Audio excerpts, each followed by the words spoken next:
이제 우리의 마음과 정성과 뜻을 모아 하나님께 예배드리겠습니다. 하나님은 영이시니 예배하는 자가 영과 진리로 예배할지니라. 아멘.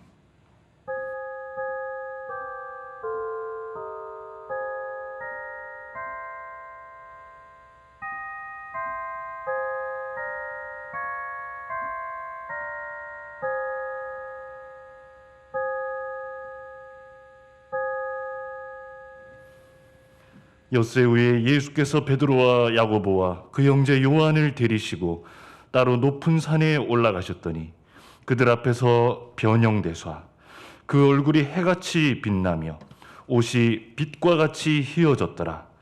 말할 때에 호련히 빛난 구름이 그들을 덮으며 구름 속에서 소리가 나서 이르시되 이는 내 사랑하는 아들이요 내 기뻐하는 자니 너희는 그의 말을 들으라 하시는지라. 아멘.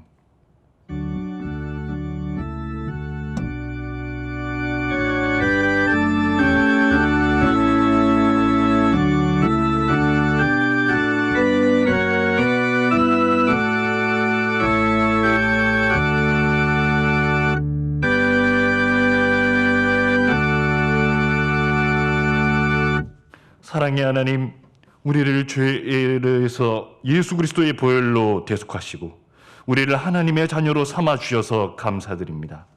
지금 이 순간 하나님을 예배할 때 모든 영광을 주님께 돌리며 감사와 찬송을 올려드리는 시간이 되도록 인도하여 주시옵소서. 예배를 통해 우리를 자유케 하시며 하나님을 사랑하며 이웃을 사랑하는 성령의 열매를 맺도록 역사하여 주시고 매일의 삶 속에서 믿음으로 사는 저희들 될 수 있도록 역사하여 주시옵소서. 우리의 소망 되신 예수 그리스도의 이름으로 기원합니다. 아멘.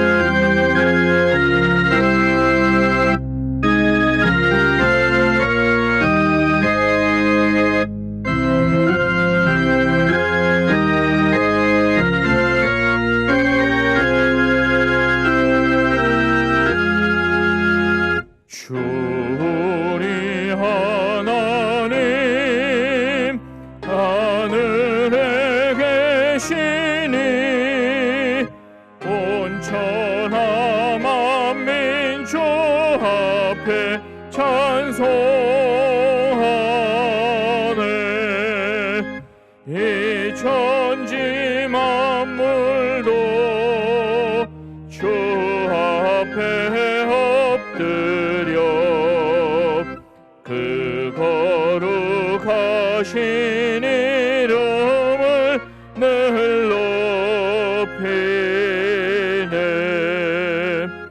주 언약하신 것 끝까지 지키니 저 하늘나라 향하여 곧 가리라.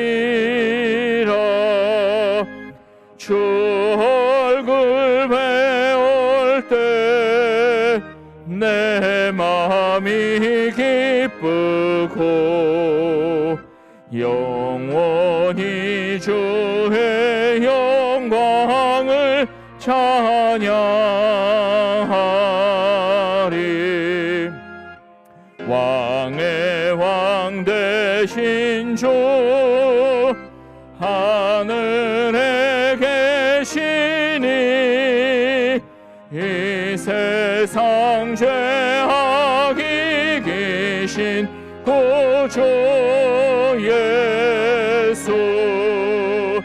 저 천군 천사들 경외하고서 무성도 함께 영원히 늘 섬기네. 성삼위일체께 승리한 무리들 다 기쁜 소리 높여서 감사들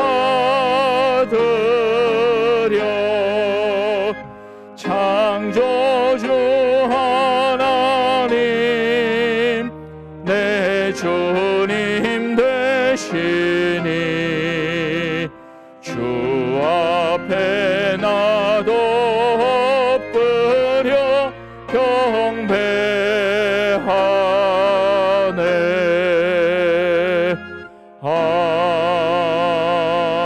아멘.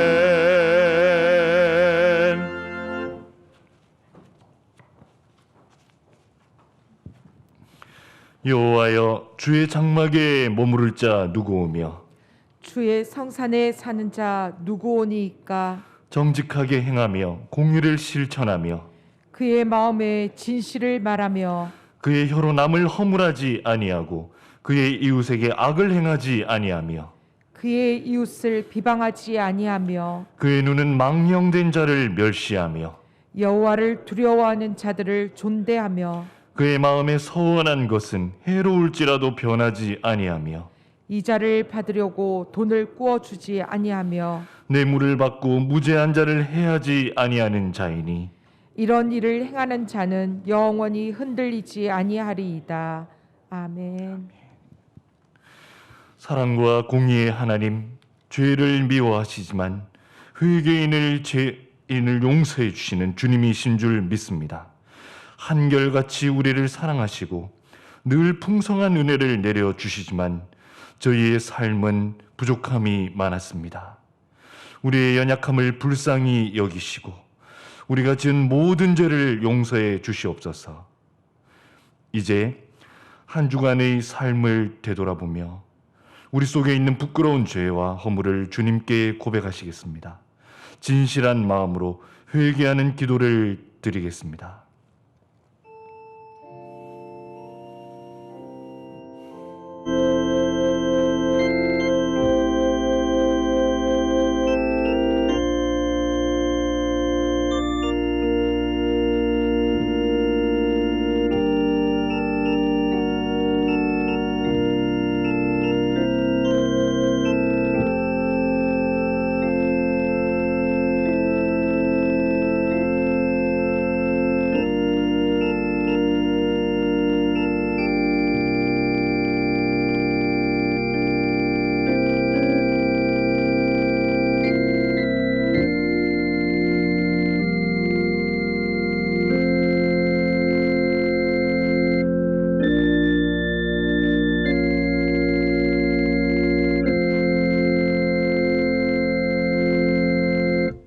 자신의 죄와 허물을 주 앞에 내어놓고 전심으로 참회하는 자에게 주시는 용서의 말씀이 여기 있습니다. 여호와의 말씀이니라. 그날 그때에는 이스라엘의 죄악을 찾을지라도 없겠고 유다의 죄를 찾을지라도 찾아내지 못하리니 이는 내가 남긴 자를 용서할 것임이라. 그러므로 이제 그리스도 예수 안에 있는 자에게는 결코 정죄함이 없나니 이는 그리스도 예수 안에 있는 생명의 성령의 법이 죄와 사망의 법에서 너를 해방하였습니다. 아멘. 나는 전능하신 아버지 하나님, 천지의 창조주를 믿습니다. 나는 그의 유일하신 아들 우리 주 예수 그리스도를 믿습니다.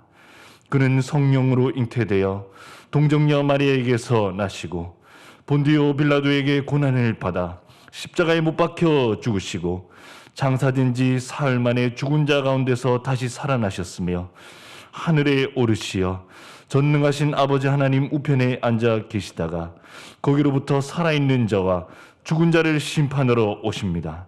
나는 성령을 믿으며 거룩한 공교회와 성도의 교제와 죄를 용서받는 것과 몸의 부활과 영생을 믿습니다. 아멘.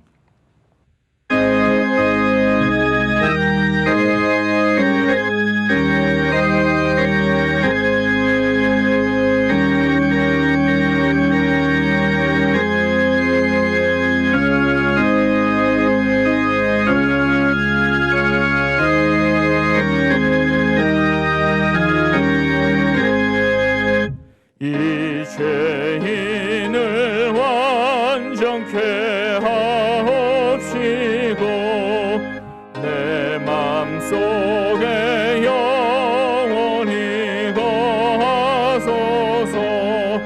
죄 가운데 빠졌던 몸과 마음을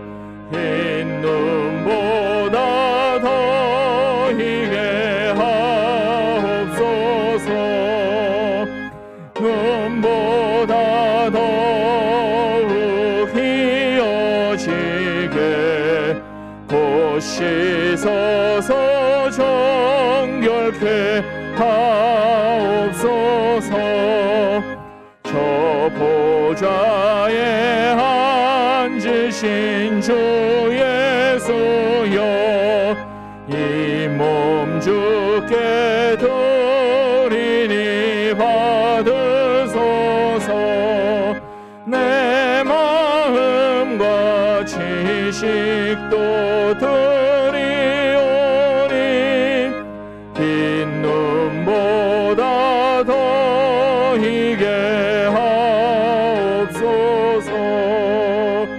눈보다 더욱 희어지게 곧 씻어서 정결케 하옵소서. 그 상하신 발 아래 엎드려서 날 깨끗게 하시기 원합니다. 날 정결케 하는 피 믿사오니 빈 눈보다 더 희게 하옵소서. 눈보다 더욱 희어지게 곧 씻어서 정결케 하옵소서.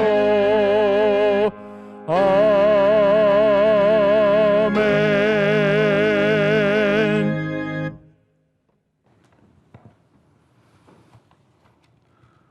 은혜로우신 하나님 아버지, 수많은 사랑 가운데 저희를 주님의 자녀로 삼아주시어 오늘 이 거룩하고 복된 날 주의 보좌 앞에 나와 예배하게 하시니 감사를 드립니다. 저희들이 이 놀라운 특권과 축복을 누리고 있사오니 언제나 감격하는 마음으로 주님의 성호를 찬양하게 하옵소서. 주님, 지난 주간엔 우리 고유 명절을 보내기 위해 가정에서 또한 원근의 이동 가운데서도 안전하게 다녀올 수 있도록 지켜주심에 감사를 드립니다.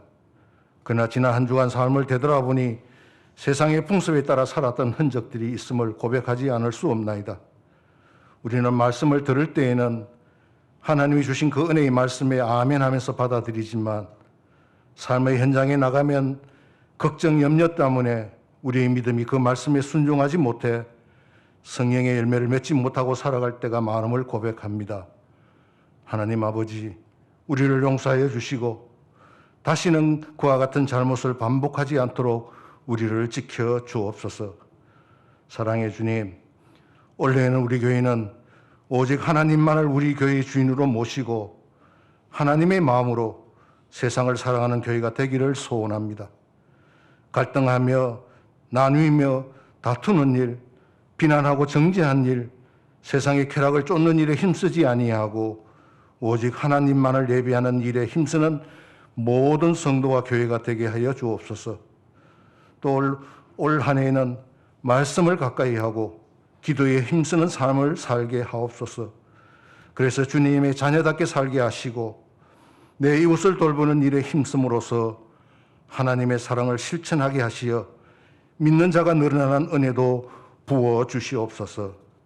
또한 올 한 해도 교회에서 맡겨주신 직분과 직책에 최선을 다하는 충성스러운 종이 되게 하시고 가정에서도 직장에서도 맡겨진 일에 열심을 다하는 늘 본이 되는 삶을 살게 하여 주옵소서. 주님, 간절히 비옵기는 코로나19로 인해 영유아부, 유치부, 아동부는 1년이 넘도록 비대면 예배를, 청소년부와 청년부는 대면과 비대면을 병행해서 예배를 드리고 있습니다. 이들의 믿음이 식어질까 염려되오니 주님, 우리 교육자들과 선생님들 말씀을 잘 가르칠 수 있는 지혜와 능력을 부어주셔서 주일학교 어린 생명들이 믿음의 자리에 굳게 서게 하시고 다음 세대의 주인공이 될 수 있도록 주님 도와주시옵소서. 하나님 아버지, 이 나라와 민족을 위해서 기도합니다. 새해가 시작되었지만 코로나19로 우리의 삶은 아직까지 질병의 두려움이 상존해 있고 또한 그로 인해 고통을 받는 자가 너무 많습니다.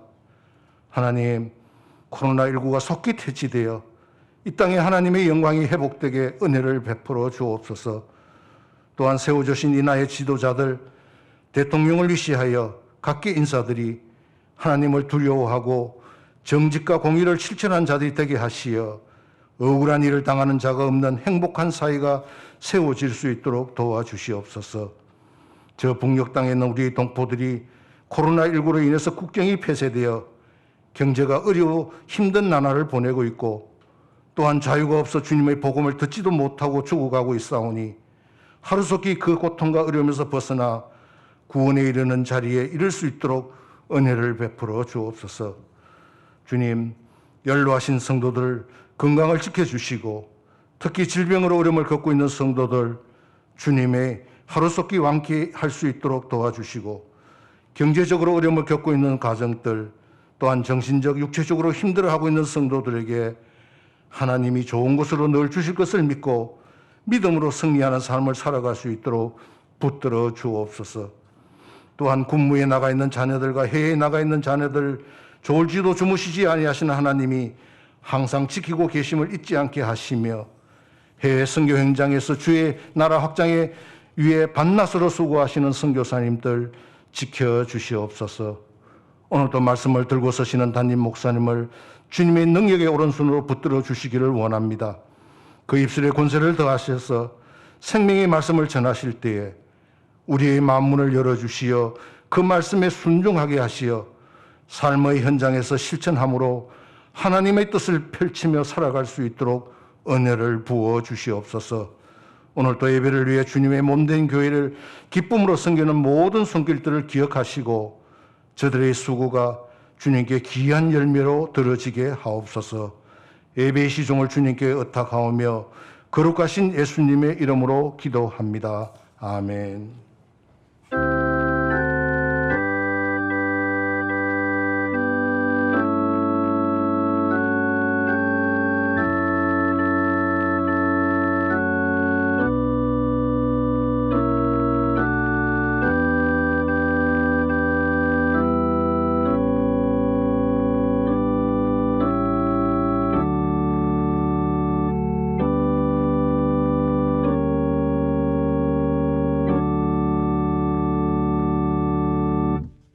하나님 말씀 보겠습니다.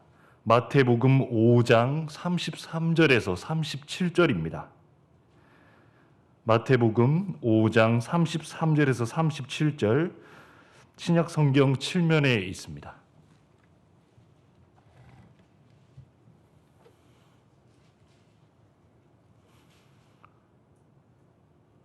제가 봉독하겠습니다.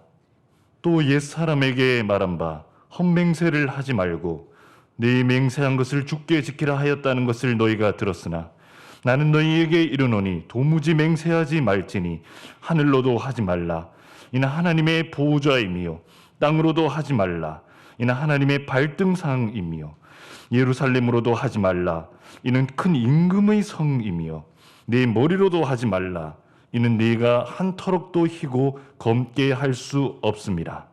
오직 너희 말은 옳다 옳다 아니라 아니라 하라. 이에서 지나는 것은 악으로부터 나느니라. 아멘.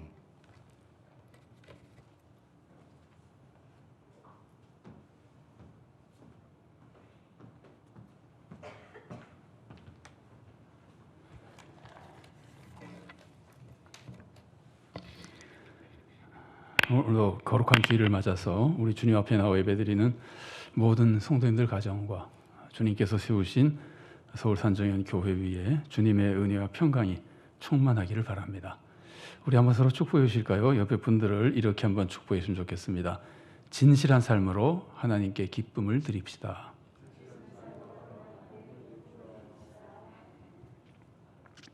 우리가 세상을 살아가려면 꼭 필요한 것들이 있습니다.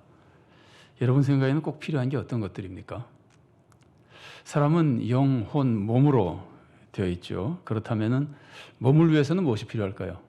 몸은 물질이기 때문에 물질이 필요합니다. 근데 몸에 필요한 물질들은 대체로 돈으로 살 수 있습니다. 그래서 몸을 위해서는 돈이 필요합니다. 돈이 절대로 부정적으로만 생각할 것이 아닙니다. 우리 삶에 필요한 물건을 구입하거나 혹은 사용하는 데 필요한 것들입니다. 그래서 솔직하게 우리의 몸을 위해서는 물질이 필요하고 돈이 필요합니다. 마음을 위해서는 뭐가 필요할까요? 마음의 평안을 위해서는 사랑을 받아야 됩니다. 그래서 가족과 친구가 필요합니다. 양심도 평안해야 됩니다. 그래서 도덕적으로 선하게 살아야 됩니다. 또 아름다움을 즐길 수 있는 환경도 필요합니다. 성취감도 있어야 하니까 지식도 있어야 되고 사람들의 인정과 존경도 받아야 됩니다. 마음을 위해서는 이런 것들이 필요합니다. 영을 위해서는 하나님을 알아야 됩니다. 하나님을 모시고 있어야 영적으로 평강과 은혜 속에 살 수 있습니다. 하나님과 교제하며 하나님의 사랑과 하나님의 돌보심을 받아야 됩니다. 또 하나님이 주시는 영생의 축복도 받아야 됩니다. 또 하나님을 위해서 산다고 하는 인생의 분명한 목적도 있어야 됩니다. 그러면 영적으로 평강 속에 축복 속에 살 수 있습니다.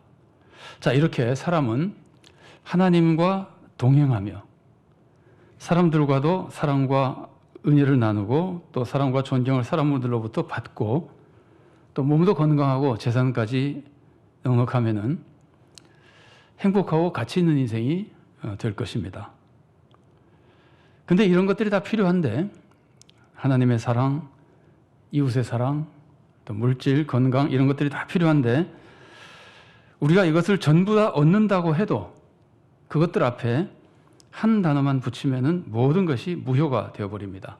돈을 얻고 친구를 얻고 건강과 명예를 얻어도 심지어 하나님을 얻어도 그 앞에 이 말만 붙으면은 우리는 가장 비참한 인생이 되어버립니다. 그게 뭐겠습니까? 아무리 귀한 것에도 이 말만 붙이면은 아무 가치가 없게 되어버리는 말. 그것은 거짓이라는 말입니다. 생각해 보십시오. 하나님이 나와 함께 하시고 하나님이 나를 도와주신다면은 나는 최고의 인생이 될 수 있습니다. 그러나 하나님이 아니라 거짓 하나님이 나와 함께 한다면은 나에게 무슨 도움이 되겠습니까? 오히려 거짓 하나님을 믿는 잘못된 신앙생활 때문에 파멸되지 않겠습니까? 여러분, 이단에 속아서 거짓 하나님을 믿는 사람들을 가끔 보시죠. 그 사람들이 얼마나 비참하게 망해버립니까? 돈이 수천억 원이 있다고 해도 그게 진짜 돈이 아니고 거짓 돈, 위조 화폐라면은 무슨 도움이 되겠습니까? 그런 돈으로는 아무것도 할 수 없습니다. 오히려 그런 돈을 가지고 있다가는 감옥에 갈 겁니다. 친구가 아무리 많아도 거짓 친구라면은 무슨 유익이 되겠습니까? 오히려 해만 당할 겁니다. 박사학위를 가지고 있어도 가짜 박사라면은 그게 무슨 명예가 되겠습니까? 또 진짜로 박사학위를 받았다고 하더라도 그 받는 과정에서 거짓 논문으로 얻은 학위라면은 그게 무슨 명예가 되겠습니까? 나중에 큰 치욕이 되지 않겠습니까? 사실 우리가 하는 모든 말에는 진짜라는 말이 다 포함되어 있습니다. 내가 돈을 줄게 라고 말한다면은 진짜 돈을 준다는 뜻이지 위조 지폐를 준다는 뜻이 아닙니다. 저 사람은 교수야 그러면은 그 사람은 진짜 대학의 교수란 뜻이지 가짜 대학, 유령 대학의 가짜 교수라는 뜻이 아닙니다. 모든 말에는 진짜라는 말이 포함되어 있습니다. 세상 모든 것의 가치를 지켜주는 것은 진실입니다. 어떤 것도 거짓이 들어가면 모든 가치를 잃어버리게 됩니다. 그래서 거짓은 우리의 모든 것을 파괴하는 가장 무서운 악이라고 해도 과언이 아닙니다. 여러분, 사탄이 첫 인간을 파멸시킬 때 사용한 방법이 뭐였습니까? 거짓말이었잖아요. 사탄이 인류를 파멸시킬 때 거짓말로 파멸시킨 겁니다. 사탄은 지금도 우리를 파멸시키기 위해서 온갖 힘을 다 씁니다. 그렇다면은 사탄이 어떤 방법을 가장 많이 쓸까요? 당연히 거짓말을 가장 많이 사용합니다.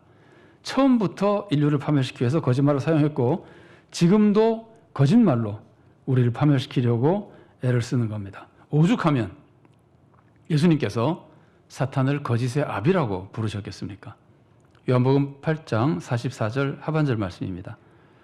그는 처음부터 살인한 자요 진리가 그 속에 없으므로 진리에 서지 못하고 거짓을 말할 때마다 제 것으로 말하나니 이는 그가 거짓말쟁이요 거짓의 아비가 되었습니다. 그래서 우리가 올바른 신앙생활을 하고 구원과 축복의 길을 가려면은 거짓을 멀리해야 됩니다. 우리가 거짓을 멀리하려면은 두 가지를 꼭 알아야 됩니다. 첫째는 거짓말이 얼마나 해로운지를 알아야 됩니다. 여러분, 많은 사람들이 거짓말 하잖아요. 우리가 왜 거짓말할까요? 거짓말을 하면 유익할 줄 알고 거짓말하는 겁니다. 만일 내가 거짓말하는 것이 분명히 나에게 해가 된다고 생각한다면 누가 거짓말하겠습니까? 거짓말이 유익한 줄 알고 거짓말하는 겁니다. 그러나 실제로는 거짓말은 해로운 겁니다. 이걸 알아야 되는 겁니다. 자, 둘째로는 거짓말이 무엇인지를 알아야 됩니다. 사람들은 거짓말이 뭔지 몰라서 거짓말하는 경우도 많이 있습니다. 혹은 그 정도는 거짓말도 아니라고 생각하는 경우가 많이 있습니다. 특히 사람들은 거짓말에서 몹시 관대합니다. 그래서 그 정도는 거짓말도 아니다. 그러면서 편안하게 거짓말하는데 하나님은 다르십니다. 하나님은 우리가 생각하는 것과 다릅니다. 우리 생각에는 거짓말이 아니라고 생각해도 하나님은 굉장히 약한 거짓말이라고 보십니다. 이 문제는 나중에 좀 더 자세히 살펴보도록 하겠습니다. 자, 먼저 우리는 거짓말이 얼마나 해로운지를 알아야 됩니다. 거짓말이 얼마나 해로운지를 알려면은 두 가지로 좀 나눠서 생각하는 것이 도움이 될 겁니다. 하나는 내가 거짓말에 속는 경우, 다른 하나는 내가 거짓말을 하는 경우. 이 양쪽 다 거짓말이 얼마나 해로운지를 우리들에게 잘 보여줍니다. 여러분, 내가 거짓말에 속으면은 당연히 해롭죠. 거짓말에 속아서 좋을 것이 하나도 없죠. 어떤 거짓말이냐에 따라서 그 피해가 엄청나게 크기도 합니다. 그런데요, 속는 것이 내가 속으면은 나만 피해자가 되고 끝나는 것이 아닙니다. 내가 속으면은 오히려 다시 내가 남에게 큰 피해를 주는 적극적인 가해자가 될 수도 있습니다. 아합이 거짓 선지자들에게 속았잖아요. 그래서 어떻게 됐습니까? 자기만 전쟁터에 나가서 죽었습니까? 아닙니다. 수많은 군사와 백성을 다 죽게 만들었습니다. 아합이 이세벨에게 속아서 우상숭배에 빠지니까 자기만 우상숭배했습니까? 온 나라가 우상숭배에 빠지고 하나님의 벌을 받아서 3년 동안 비가 오지 않기도 하고 다른 나라에 침략을 당하기도 했습니다. 더군다나 백성이 우상숭배에 빠졌기 때문에 그 사람들이 다 파멸의 길을 가는 겁니다. 아합은 거짓말에 자기가 속음으로써 온 나라에 무서운 해를 끼쳤던 겁니다. 아합 같은 사람만 그런 것이 아닙니다. 기독교 역사상 최고의 성도라고 혹은 최고의 사도라고 볼 수 있는 사도 바울도 젊었을 때 유대교의 잘못된 교회에 속았잖아요. 그래서 어떻게 됐습니까? 예수님을 하나님의 대적자인 줄 알고 온 힘을 다해서 교회를 박해하지 않았습니까?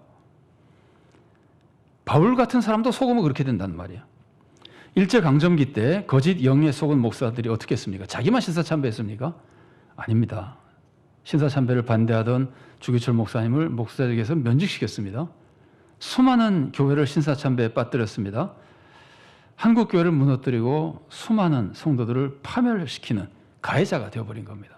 자기가 속으니까 수많은 성도들을 해치는 가해자가 되어버린 거예요. 여러분, 일제 거짓말에 속은 민족 지도자들이 한동안 민족의 지도자로 존경받던 사람들이 일제 거짓말에 결국 속으니까 오히려 친일파가 되어가지고 나라에 얼마나 큰 해를 끼쳤습니까? 속는 것은 우리 모두를 파멸시키는, 그러니까 거짓말이라고 하는 것이 내가 속아도 이렇게 큰 해를 끼치는 겁니다. 내가 거짓말을 하면 어떻게 될까요?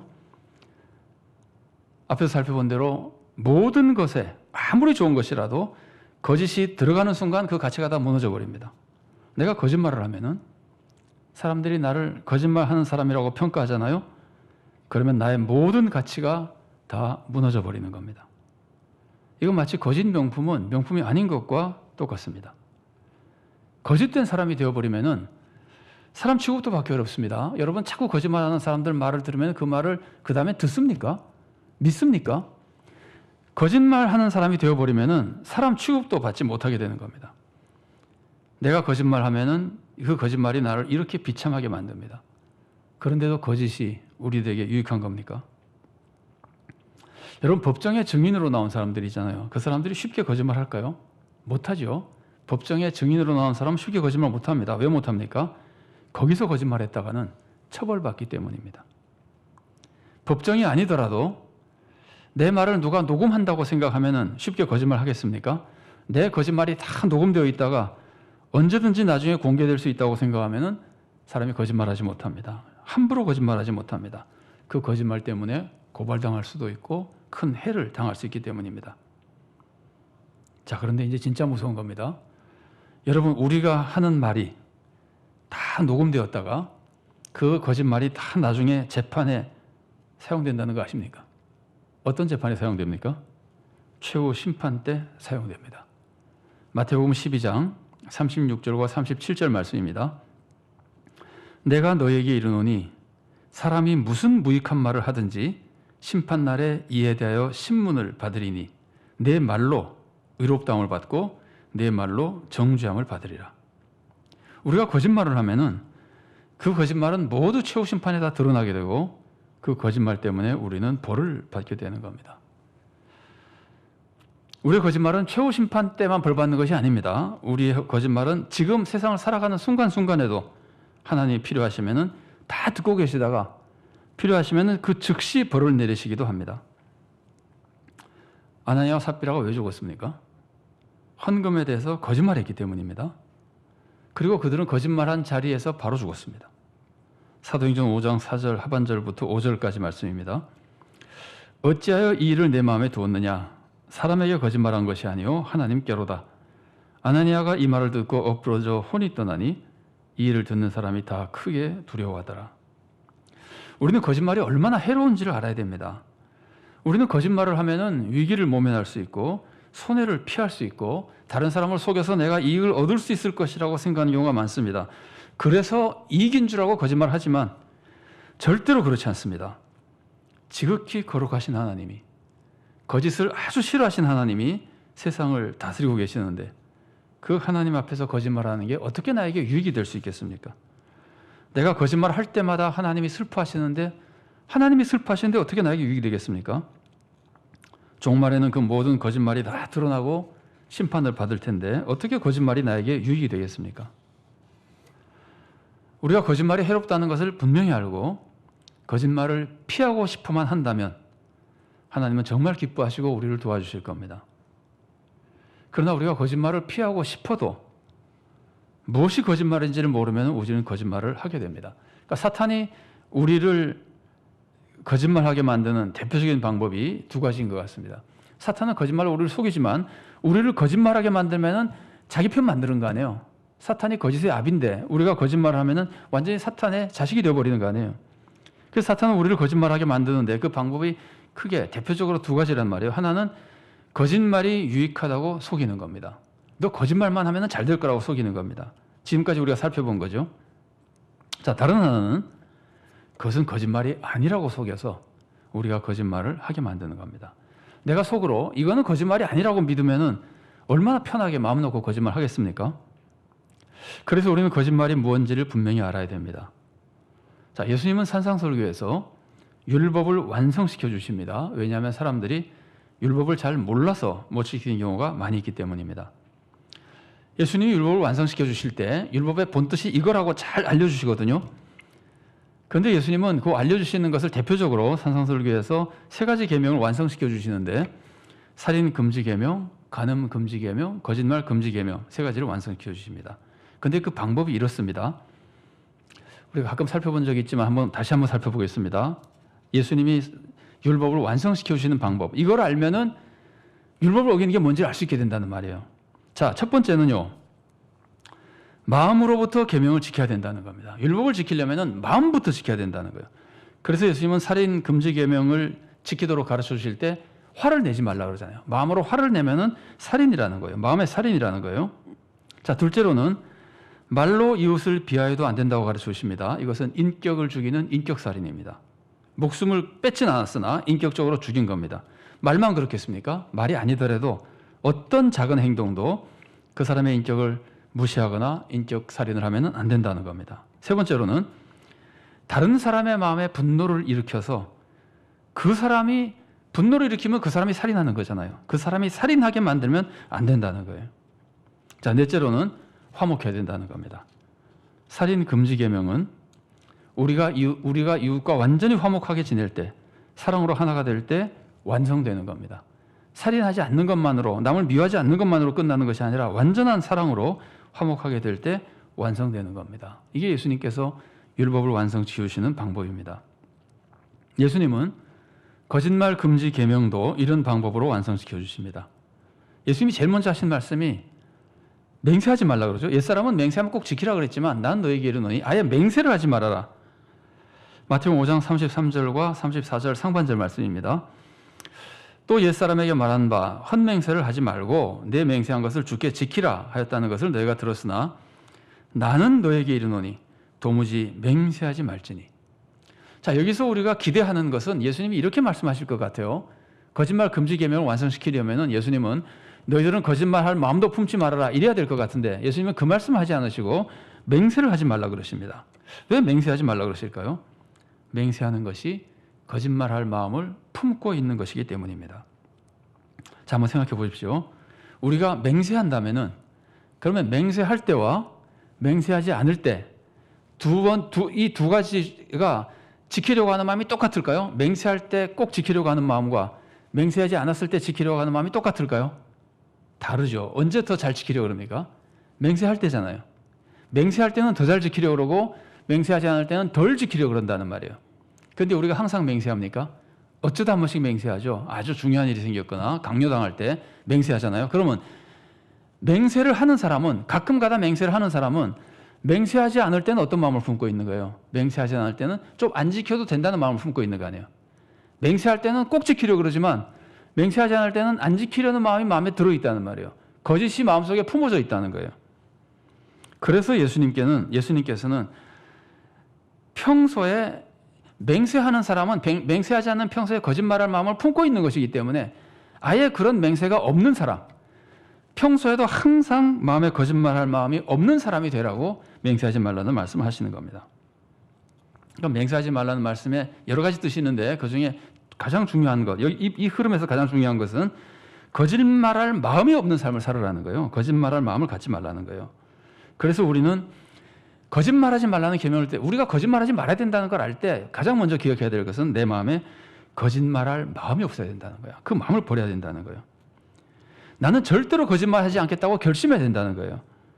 여러분, 하나님 우리의 마음을 보십니다.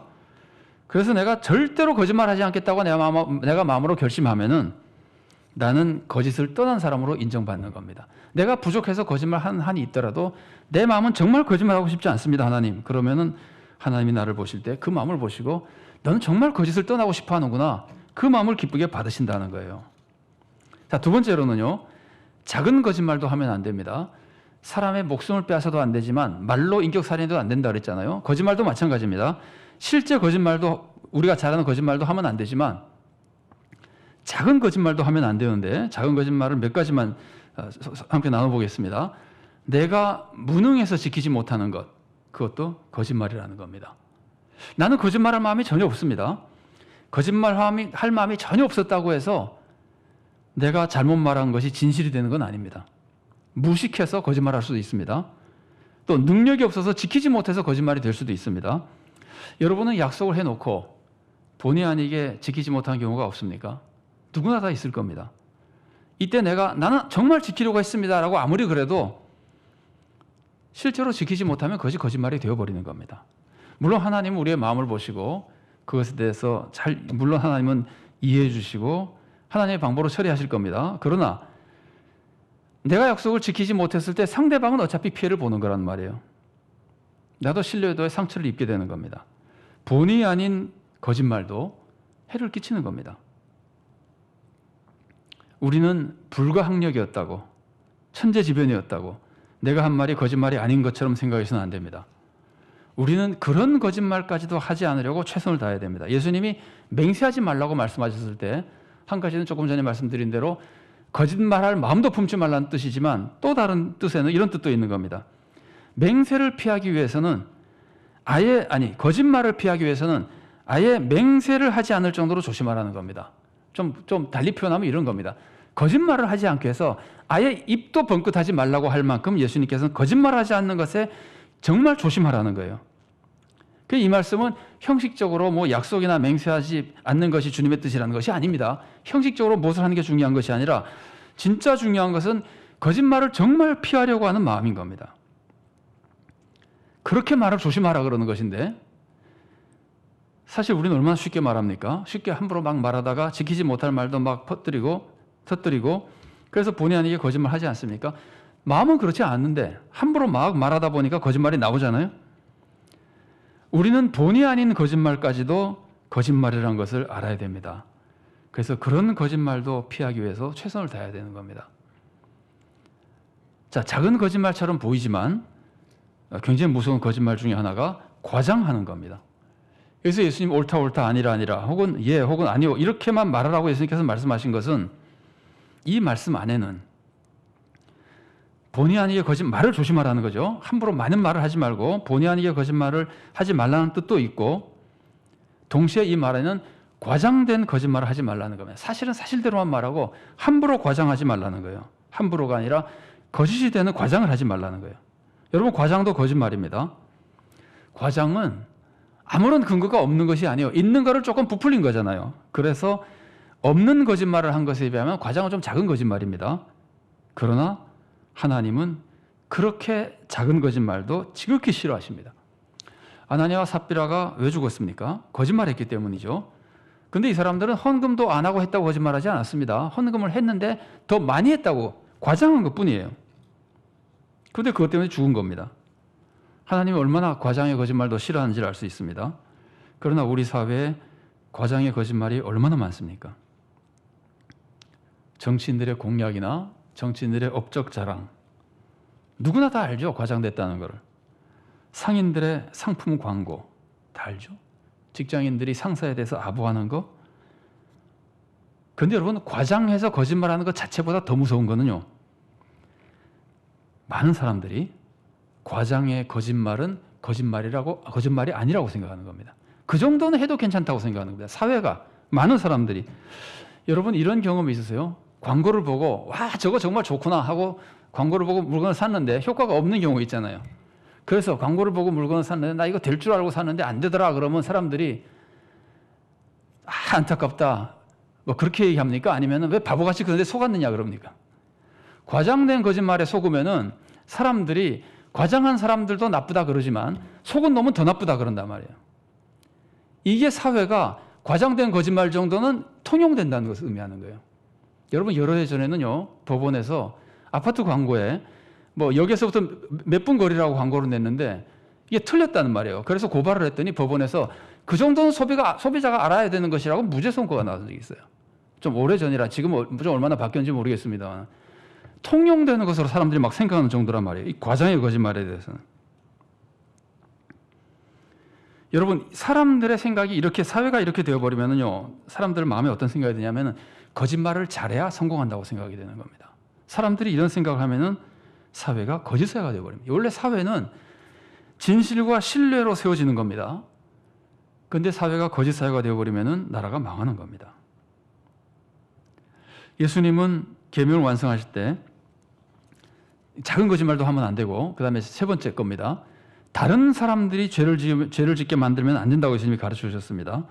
예수님은 살인 금지 계명을 가르쳐 주실 때 내가 화내면 안 된다 그랬죠. 살인 금지 계명을 가르쳐 주시면서 내가 남에게 분노하면 안 된다 그러셨어요. 근데 그것만이 아니고 조금 더 뒤에 가보면은 다른 사람이 화나게 만들어도 안 된다 그러셨어요. 자, 마태복음 5장 23절과 24절 말씀을 제가 봉독해 드리겠습니다. 그러므로 예물을 제단에 드리려다가 거기서 내 형제에게 원망 들을 만한 일이 있는 것이 생각나거든 예물을 제단 앞에 두고 먼저 가서 형제와 화목하고 그 후에 와서 예물을 드리라. 그 사람이 내가 남을 원망하는 것이 아닙니다. 그 사람이 나를 원망하고 있으면 안 된다는 거예요. 그 사람이 원망하는 걸 풀으라는 거예요. 만일 내가 잘못해서 그 사람이 원망하고 있으면 가서 사과하고 원망을 풀어야 됩니다. 근데 내가 잘못한 게 없으면 어떡합니까? 나는 잘못한 게 없는데 그 사람이 오해해가지고 괜히 나를 미워하고 원망하고 있다면 어떡합니까? 그래도 내가 그 사실을 알면은 찾아가서 설명하고 오해를 풀어주고 원망을 풀어야 되는 겁니다. 왜냐하면 그 사람이 오해했다 하더라도 그 사람이 마음으로 나를 미워하고 있으면 그 사람 지금 살인하고 있는 거예요. 마음으로 살인하고 있는 거예요. 그 사람이 살인죄를 범하고 있는 걸 내가 알면서도 나는 잘못이 없다고 내버려두면 안 된다는 거예요. 그거 자체가 죄라는 거예요. 다른 사람이 살인죄를 짓지 않도록 할 수 있는 최선을 다해서 죄를 짓지 못하게 해야 되는 겁니다. 그래서 이 거짓말 계명에 대해서도 우리는 남이 거짓말하게 만들면 안 되는 겁니다. 나도 거짓말하지 말아야 되지만 다른 사람이 거짓말하는 분위기를 만들면 안 되는 겁니다. 이게 세 번째로 가르치는 겁니다. 첫 번째는 마음의 문제고 두 번째는 작은 거짓말도 하면 안 되고, 세 번째는 남이 거짓말하지 않게 만들어줘야 돼요. 근데 지금 우리 사회가 어떻습니까? 권력자들이 부하 직원에게 거짓말 시키는 경우가 얼마나 많습니까? 심지어 자기는 책임 안 지려고, 법적인 책임을 안 지려고 거짓말을 시키지는 않고 거짓말을 할 수밖에 없는 분위기를 막 만들어가는 경우가 있잖아요. 그걸 사회에서 매스컴에서 너무 많이 보는 거 아니에요? 그러면 여러분, 진실하게 살고 싶은 부하 직원들이 얼마나 고통스럽겠습니까? 이것은 남을 거짓말시키는 정도만이 아니고 이것은 다른 사람의 인격을 파괴하는 인격살인과 같습니다. 여러분, 마음을 보시는 하나님이 그런 거짓말을 모르겠습니까? 남이 거짓말하게 만드는 그걸 모르시겠습니까? 우리가 아무리 사람을 속이고 아무리 법적으로 책 잡히지 않아도, 그래서 나는 책 잡히지 않고 거짓말을 하고 나는 책 잡히지 않고 다른 사람 거짓말 시켜도 하나님 심판은 피할 수 없습니다. 그렇게 눈에 보이지 않는 거짓말들도 우리 사회를 거짓 사회로 만들어버립니다. 그러면 거짓말한 나만이 아니라 사회 전체가 거짓 사회가 되고 하나님의 심판을 받게 되는 겁니다. 네 번째로 이것을 완성하시는 방법은 거짓이 아니라 아예 진실한 마음으로 살아가는 겁니다. 철저히 진실하게 사는 것. 이것이 거짓말 금지 계명을 완성하는 삶이고 하나님의 축복을 받는 삶입니다. 예수님은 우리가 하나님의 구원과 축복을 받게 도와주시려고 우리에게 거짓말을 절대 하지 말고 진실한 삶을 살라고 우리들에게 가르쳐 주시는 겁니다. 그게 우리들에게도 유익과 축복이기 때문에 그러는 겁니다. 우리 모두가 거짓은 결코 나와 이웃 그리고 교회와 사회에 유익을 주는 것이 아니라 반드시 피해와 하나님 무서운 심판을 준다는 것을 분명히 알고 거짓말을 두려워하고 절대 나는 거짓말하지 않겠다고 결심할 수 있기를 바랍니다.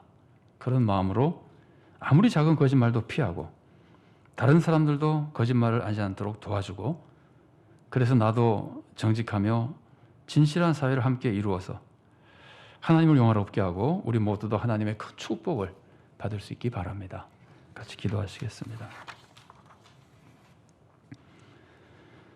사랑하는 하나님, 감사합니다. 거짓에 속아서 파멸된 우리를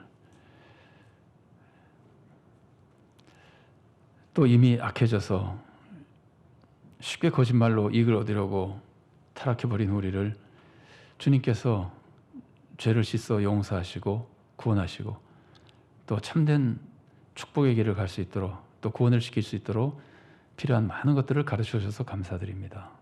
우리들이 악의 근본적인 모습 중에 하나인 거짓을 피하라고 주님께서 가르쳐 주시고 율법을 완성하여 우리들에게 은혜를 내려주셨으니 우리가 주님의 뜻을 밝게 알고 거짓을 피하는 삶을 살 수 있도록 도와주시옵소서. 사탄은 거짓이 유익한 것처럼 거짓말을 해서 유익을 얻으라고 속이지만 거짓은 절대로 우리들에게 유익한 것이 아니라 해로운 것이라고 하는 것, 우리에게 해로울 뿐 아니라 하나님께 슬픔이 된다고 하는 것 우리가 잊지 않게 하시고 거짓을 피하려는 마음으로 충만히 채워주시옵소서. 작은 거짓말도 피하고 다른 사람이 거짓말하는 것도 막아주고 함께 진실을 통해 하나님을 기쁘시게 하며 신뢰의 사회를 이루며 화목하고 주님의 축복을 누리는 사회를 이루고 또 교회와 가정을 이루도록 우리에게 진실한 삶을 허락하여 주시옵소서. 예수님 이름으로 기도드리옵나이다. 아멘.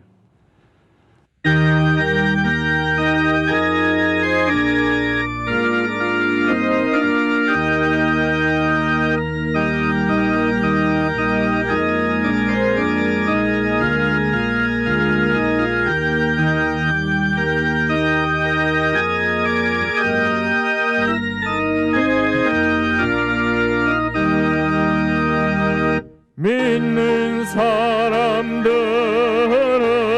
주의 군사니 앞서가신 주를 따라갑시다.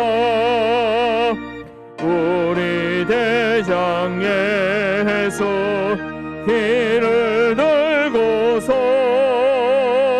접전하는 곳에 가신 것 보라. 믿는 사람들은 주의 군사니 앞서가신 주 따라갑시다. 원수 마귀 모두 쫓겨가기를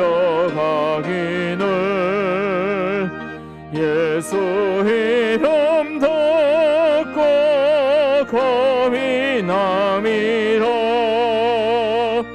우리 찬송 듣고 지옥 떨리니 형제들아 주를 찬송합시다. 믿는 사람들은 주의 군사니 앞서가신 주를 따라갑시다. 세상 나라들은 멸망당하나 예수 교회 영영 왕성하리라. 마귀 권세 감히 해치 못함은 주가 모든 교회 지키심이라. 믿는 사람들은 주의 군사니 앞서가신 주를 따라갑시다. 백성들아 와서 함께 모여서 우리 모두 함께 개가 부르세. 영원토록 영광 권세 찬송을 우리 임금 주께 돌려보내세. 믿는 사람들은 주의 군사니 앞서가신 주를 따라갑시다.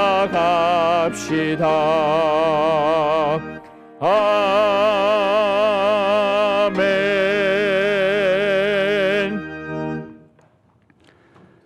사랑하는 하나님 감사합니다. 이 시간도 주님의 은혜를 기억하며 감사하는 마음, 또 주님의 은혜를 더욱 사모하는 마음, 주님의 뜻대로 살며 주님께 영광 돌리고 싶어하는 결단의 마음으로 적은 예물 주님께 바칩니다. 물질보다 더욱 귀한 우리의 마음과 삶을 함께 바칩니다. 모든 것을 주님께서 기쁘게 받으시고 주님의 은혜로 충만히 채워 좋은 열매가 맺어지도록 인도하여 주시옵소서. 물질이 사용되는 곳에서 많은 사람들에게 유익이 임하도록 도와주시고 하나님 나라가 확장되도록 도와주시고 우리의 마음과 삶에 주님의 사랑과 평강이 임하며 권능과 축복이 임하며 더 힘차게 하나님 나라를 위해 열매 맺고 세상의 유익과 덕을 끼치는 삶을 살도록 우리에게 은혜 내려 주시옵소서. 감사드리며 예수님 이름으로 기도드리옵나이다. 아멘.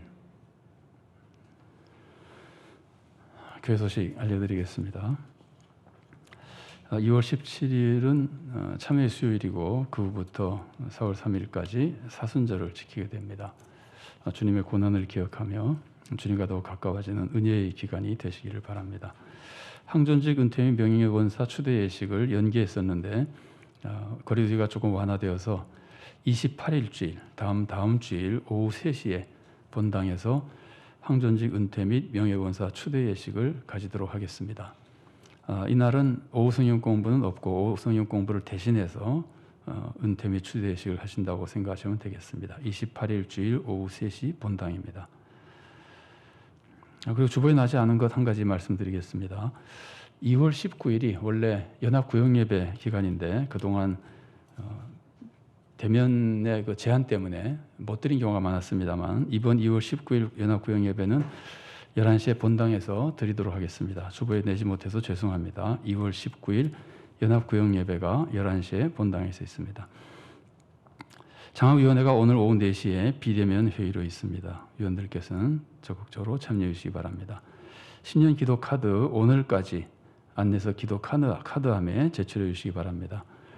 코로나로 어려움을 겪는 교회를 돕기 위한 구호 헌금 2월 21일 주일까지 헌금 봉투를 사용하시거나 계좌로 송금해 주시면 감사하겠습니다. 송금해 주실 경우에는 송금자 이름 옆에 코로나라고 기록해서 목적을 분명히 알려주시기 바랍니다.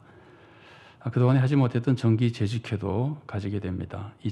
정기 재직회면서 동시에 2021년 예산과 2020년 결산 재직회를 다 포함해서 24일 수요일 수요 기도회 후에 본당에서 가지겠습니다. 코로나19 방지를 위해서 적극적으로 협조해 주시기 바랍니다. 우리가 그동안 격주로 예배를 드렸었는데 내일부터 좀 완화되기 때문에 앞으로는 격주로 드리지 않고 매주 성도님들께서 지정된 예배 시간에 참석해 주시면 되겠습니다. 교우 소식입니다. 이재호 은퇴한수 집사님 성경 2000도 운동에 동참하셨습니다. 자, 주보 코이노니아란을 잠깐 보겠습니다. 유튜브에서는 영상이지만 말씀 암송대회를 은혜 중에 잘 가졌습니다. 또 청년부에서는 성경 통독 화상회의를 하고 있는데 우리 성도님들에게 알려드리기 위해서 사진을 올려놨습니다. 우리 교회학교를 위해서 많이 기도해 주시기 바랍니다. 우리 금주의 기도 제목 함께 읽겠습니다. 하나, 우리 모두가 하나님의 자녀라는 자존감 속에 평강을 누리며 하나님의 능력으로 세상을 잘 섬기게 해주소서. 둘, 하나님은 마음을 보시니 우리가 마음으로부터 진실하게 해주소서. 셋, 교회와 사회에서 모든 거짓이 사라지고 진실과 정의로 하나님 뜻을 이루어드리며 축복을 누리게 해주소서. 넷, 코로나19가 속히 퇴치되고 이 땅에 하나님의 평강이 회복되게 해주소서. 아멘. 다 같이 일어나셔 주의 찬양 함께 하시겠습니다.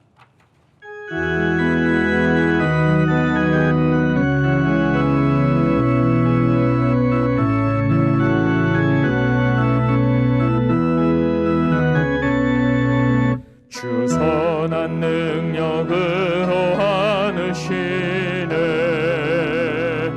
그 크신 팔로 날 붙드시네 절망 속에도 흔들리지 않고 사랑하는 주 얼굴 구하리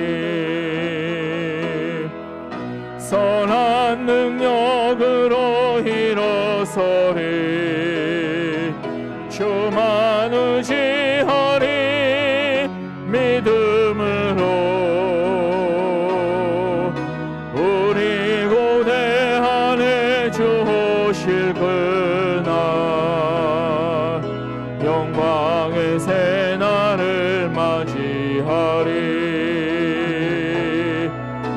이전의 괴로움 날 헤워싸고 고난의 길을 걷는다 해도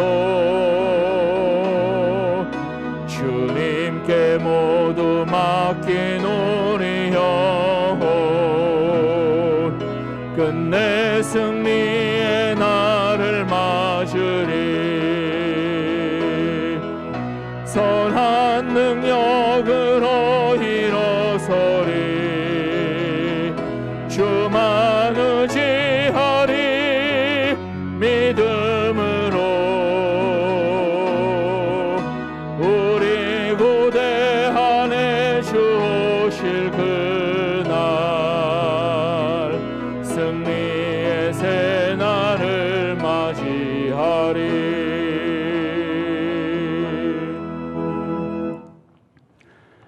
사랑하는 성도 여러분, 이제 주님의 말씀을 마음에 품고 세상에 나가십시오.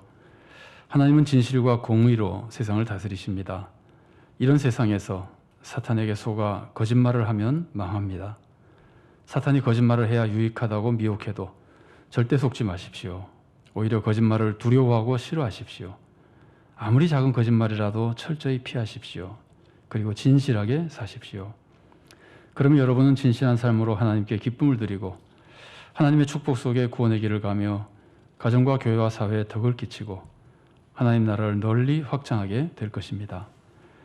주 예수 그리스도의 은혜와 하나님의 사랑과 성령의 교통하심이 구원해 주신 주님의 은혜에 감사하며 구원의 길을 가도록 인도하신 주님의 말씀대로 모든 거짓을 버리고 진실하게 살며 하나님을 기쁘시게 해드리고 이웃에게 유익을 끼치며 자신도 참된 축복 속에 복된 구원의 일을 가기를 사모하는 사랑하는 주님의 귀한 모든 자녀들 머리 위에 그들의 가정과 하는 모든 사역들 또한 생업들 위에 주님께서 세우신 서울산정현 교회 위에 또한 한국교회와 이 나라의 민족 위에 지금부터 영원까지 함께 계시기를 간절히 축원하옵나이다. 아멘.